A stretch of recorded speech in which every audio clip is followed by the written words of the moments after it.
குட்டிமா தமிழ் டிவி நேயர்களுக்கு வணக்கம். வணக்கம், எப்படி இருக்கீங்க? வணக்கம், நல்லா இருக்கேன். நல்லா இருக்கீங்களா? நம்ம குட்டிமா சேனல் நல்லா போயிட்டு இருக்கு.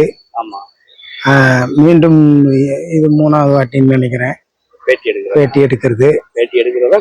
பேட்டி கொடுக்கறது எடுக்கிறது, ஐயா எடுக்கிறத நான் கொடுக்கறதா ரொம்ப சந்தோஷமா இருக்கு. வாழ்த்துக்கள். சரி, என்ன படம் பாத்தீங்க? இப்போ வந்து ராயன் தனுஷ் சார் நடிச்ச படம் ராயன். காத்தவராயன்ல வெறும் ராயன். அவர் கேரக்டர் பேர் வந்து அவர் பேர் காத்தவராயன். ஆமா, வெள்ளைங்க. ஆமா, சொல்லுங்க. படம் எப்படி இருக்கு? நல்லா இருக்கு. இந்த படம் அதாவது ராயன் வந்து எப்படின்னா, ஃபர்ஸ்ட் ஹாஃப் நல்லா இருக்கு, செகண்ட் ஹாஃப் வந்து கொஞ்சம் ஒரு மாதிரி போயிட்டாங்க. நல்லா இல்லைன்றத தாண்டி நம்ம தமிழ் சினிமால தமிழ் மக்களுக்கு வந்து உண்மையில் நடக்கிறது தான்.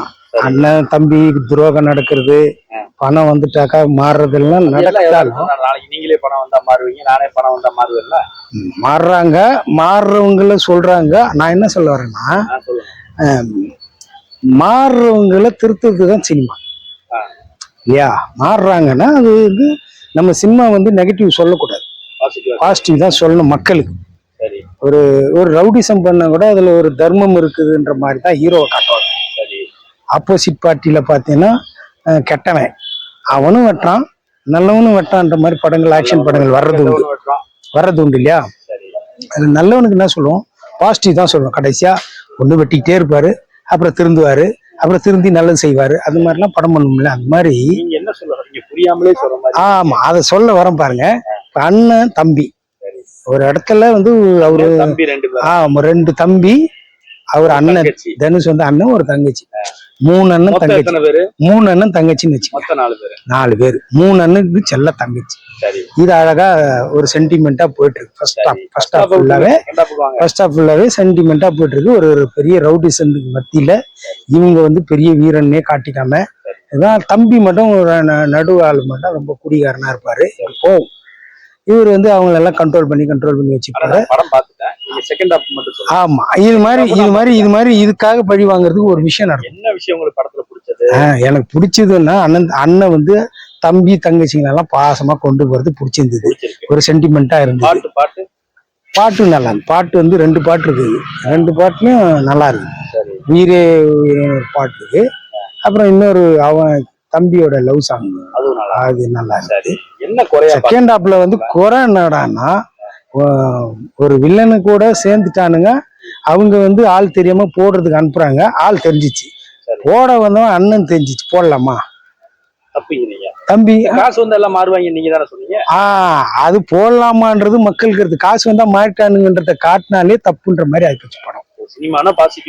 பாசிட்டிவா நெகட்டிவா காட்டக்கூடாது, நெகட்டிவா காட்டியிருக்காங்கன்னும் போது எங்க திருந்துறாங்க? அண்ணனும் தம்பிங்களை போட்டாங்களே. அப்போ ஒரு தங்கச்சியை வந்து கற்பழிக்கிற அளவுக்கு அந்த குரூப் இதுன்னா அவன் ஆப்போசிட் மாறணும் இல்ல, 2 தம்பிங்களும். ஆனா அவன் கூட சேர்ந்துக்கிட்டு அடிக்க வரான். ஒரு தம்பி மட்டும் அண்ணன் மன்னிச்சிடறான், இன்னொரு தம்பி அவன் கூட சேர்ந்து போடவே படத்துக்கு மைனஸ், ரொம்ப மைனஸ். மக்களே வந்து அந்த இடத்துல முகசுலிப்பாயிடுறாங்க. ஐயோ என்னடா இது, அந்த மாதிரி ஒரு முகசுலிப்பாயிடுறாங்க. மற்றபடி இப்போ நல்லா ரசிக்க வைக்குது, நல்லா ரசிக்க வைக்குது, அதிர வைக்குது. பயங்கரமா ஃபைட் எல்லாம் பயங்கரமா இருக்கு. வில்லன் வந்து வீட்டுல இருந்துகிட்டு ஹீரோவை கொல்றதுக்கு ஆள் அனுப்புறாரு, அதெல்லாம் சரியா? அதுதான் களத்துக்கு போவோம். அதுதான் அவர் வந்து எப்படி சொல்றது, ஆமா, வில்லனுக்கு வந்து சரியா வந்து அவரை பயன்படுத்தல. ஆமா, பிரகாஷ்ராஜ் வந்து வர்றாரு, அவர் போலீஸ் ஆபீசரா வர்றாரு, போறாரு. ஆனா அவருக்கு ஒரு பிளாஷ்பேக் இருக்கு. அவரு ஆமா, அவங்க அப்பாவை எவனோ நடு ரோட்ல கொண்டானா, அதை தான் பழி வாங்கறதுக்கு இந்த 2 பேரை மோதிக்க விடுறதுக்கு ஒரு கருவியா வந்து. என்னதான் சொல்ல வரீங்க? ராயனை பார்க்கலாமா வேண்டாமா? ராயனை பார்க்கலாமா வேண்டாமான்னு சொன்னாக்கா நம்ம வந்து எப்படி சொல்றது, பார்க்கலாம், ஒரு வாட்டி பார்க்கலாம். நன்றி.